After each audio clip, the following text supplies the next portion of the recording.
So with all these developments, can Lisa Cook survive Trump's ire, keep doing her job? Joining me now is Bruen. He is the president of public relations firm Global Situation Room. Brett, this is a unique historical moment. No president has attempted to do this. Do you think Cook has a shot at keeping this job? Should she? Well, if she does, it may depend largely not on what happens in that D.C.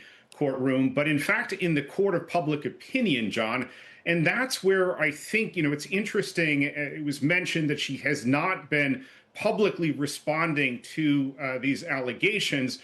Even if she cannot, I think it's important, and certainly what we're telling clients who face these kinds of accusations is you've got to have somebody, an ambassador, an amplifier, a validator that's out there speaking on your behalf, that's informed about the issues. Because right now we unfortunately really just have one side of the story, and that is not a complete picture in terms of what the facts are here and certainly how this issue is going to be litigated in the court of public opinion. The court of public opinion is interesting in this situation to me because it's not convened equally in all situations. The Defense Secretary, Pete Hegseth, certainly has had some issues with his confirmation and then with this signal controversy. The president stands by him, though some might argue, some in the public have argued, that he behaved in a way that was inappropriate. But in this case, with an institution that's supposed to be independent from the executive, it's a bit different. How do you parse that?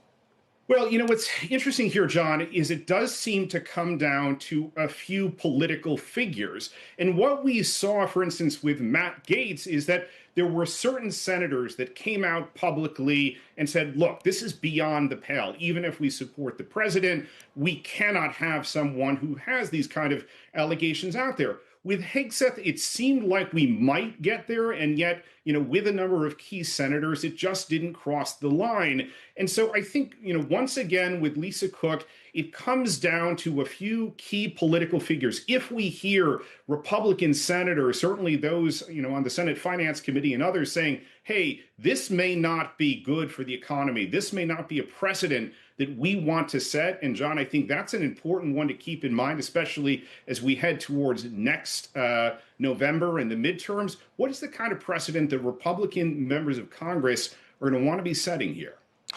So this sounds like something different than what we thought of independence meaning before when we talked about the Fed.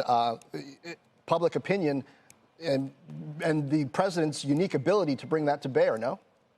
It is. And yet, look, the president does not have a monopoly on this. And, I was just on a client call earlier where I was saying, we've got to account for the fact there has been a lot of shock and awe over these first 9 months, but the dust is going to start settling. So for investors, obviously also for members of the Fed, it's important to look at the months ahead. We've got elections in November. That will be a barometer, one that could take a lot of air out of the president's sails. So I think, the smart investors, the smart officials are going to be looking beyond the horizon to understand what's going to happen with the president's bully pulpit 3-6 months from now.